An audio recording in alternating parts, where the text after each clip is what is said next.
अशा उड्या नग मारूस, सांभाळून चाल, काळजी घे स्वतःची. पण त्याला सुद्धा काळजी घ्यायला दिलं नाहीस. सारखं त्याच्यावर ओरडत राहायचं नसतं. आता काय होत बसलं बघितलंस ना. म्हणून म्हणती मोठी माणसं सांगतात ते ऐकायचं असते. किती चांगलं चाललं होतं माझ्या लेकरांचं सगळं. कोणाची नजर लागली कोणाला. दिव्या अगं बोल ना, काय झालं हे सगळं? तुला कळतंय का? तुझं बाळ, आम्ही सगळे होतो ना तुझ्यासाठी. मग का नाही ऐकलंस ग आमचं? तुम्ही सगळे मलाच का बोलताय?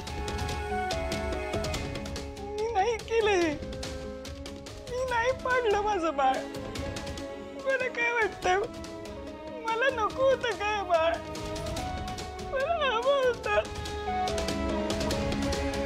मला धक्का दिला म्हणून मी पडली.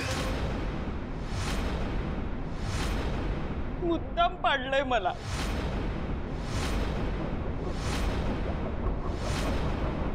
आणि ते या बाईंनी केलंय.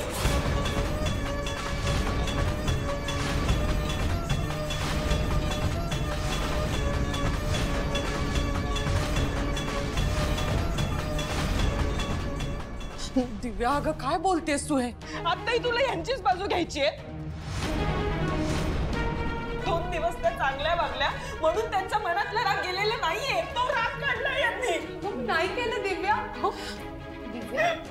दिव्या बघ, तुला आता काय होत असेल, किती वेदना होत असतील आम्ही समजू शकतो अगं, पण तू काय बोलतेस? काकू हे बघ, ती शॉक मध्ये म्हणून असं बोलते. नाही, मी शॉक मध्ये नाहीये. मी पूर्ण शुद्धीत बोलती. त्या बाईनी मला धक्का दिलाय म्हणून मी पडले, म्हणून माझं बाळ गेलं. दिव्या अगं काय बोलतेस तू? खरंच काय केलं नाही अगं, विश्वास ठेव माझ्यावर. मग तुमचं काय म्हणणं आहे की मी हे केलंय मुद्दाम आणि तुमच्यावर सगळं ढकलतीये? अगं नाही दिव्या, मला तसं म्हणायचं नाहीये. तू आठव ना गं, आपण दोघी चालत होतो, उलट तुझा पाय सटकला तेव्हा मी तुला सावरण्याचा प्रयत्नही केला.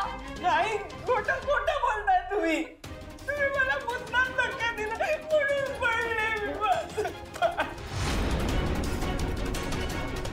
बस झालं दिव्या. अगं कुठल्या माणसांबद्दल बोलतेस? थोडं तरी भान ठेव. हे बघ दिव्या, मी ना माझ्या मुलीची शपथ घेऊन सांगते अगं, मी काही नाही केलं. मी तुला धक्का नाही दिला. अगं तुझा पाय सटकला तेव्हा मी तुला सावरलं ते ना तुम्ही. हो मी खरंच काही केलं नाहीये. तुम्ही तरी माझ्यावर विश्वास ठेवा.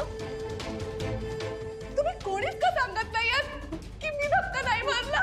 दिव्या बाळा, तू आधी शांत हो. हा हे बघ, उर्मिलाने असं काही केलेलं नाहीये. मुळात ते असं का करेल?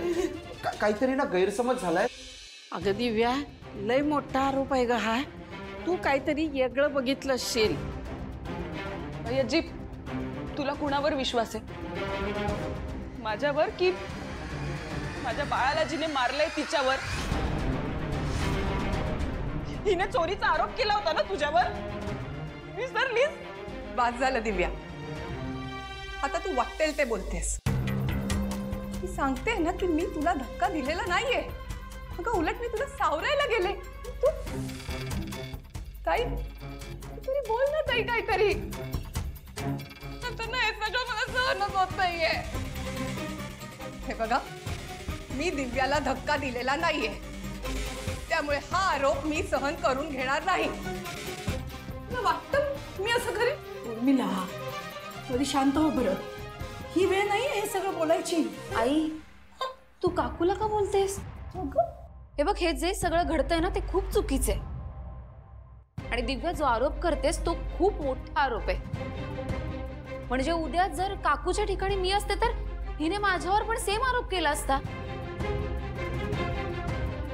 ऐका ऐका, तुम्ही सगळे जरा शांत बसा.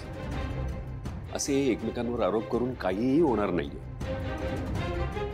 आपण उद्या सगळे परत चाललोय. तिथे आपल्या डॉक्टरांना दाखवू, ते आपल्या विश्वासातले आहेत. पुन्हा एकदा चेक करून घेऊ आपण. काय पुण्यांदा आपण भाऊ चेक करून होणार आहे? डॉक्टरनी सांगितलं का नाही का बाळ पडलं? मग आता काय? आमचं जे नुकसान व्हायचं होतं ते नुकसान झालं का नाही? दिव्या, का नाही ऐकलंस तू आमचं? का गेलीस तू तिथे? सगळ्या बाईमुळे झालं. मी हिला सोडून दिलं. ही खुनी आहे. दिव्या एक मिनिट. माझं बाळ गेलं हिचं. काकूने काही केलं नाही. अगं शांत बस. दिव्या तू शांत हो. अशाने तुलाच त्रास होईल ना. दिव्या तू शांत हो जरा. बस झाला, बस झाला. नाही, मला मान्य आहे की जे झालंय ते वाईट झालंय, पण उर्मिलाने काही केलं नाहीये एवढं मात्र नक्की. वहिनी, हो तुम्ही काहीच का बोलत नाही आहात? तुमचा विश्वास नाहीये उर्मिलावर? तसं नाहीये लक्ष्मण, पण आता हे सगळं बोलण्याची ही वेळ नाहीये. मग काय भाऊ, सगळं फक्त ऐकून घ्यायचं? आपल्याच घरातल्या माणसांवर हे सगळे आरोप करतात, ऐकून घ्यायचं का? कोणाची नजर लागली या सगळ्याला? का झालं हे सगळं?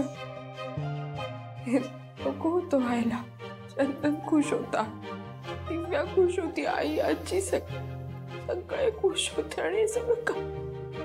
ऐक शिवा, पण जे झालं ना ते खूपच वाईट झालंय, पण आपल्या हातात काहीच नव्हतं ना.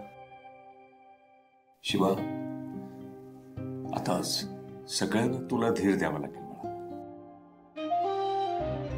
हे बघ, याशिवाय आपल्या हातात दुसरं काहीच नाही. आता दिव्या आता या परिस्थितीत कोणाचंच काही ऐकणार नाही, पण तिला सांभाळायला लागेल. भाऊ, मी व्यवस्था केली आहे उद्याची, मी ते बघून येतो. नाही नाही, मी ते बघतो. आता तू इथे थांब. तू या सगळ्यांना आधार दे, मी बघतो तिकडचं. शिव, काळजी घे. ऐक,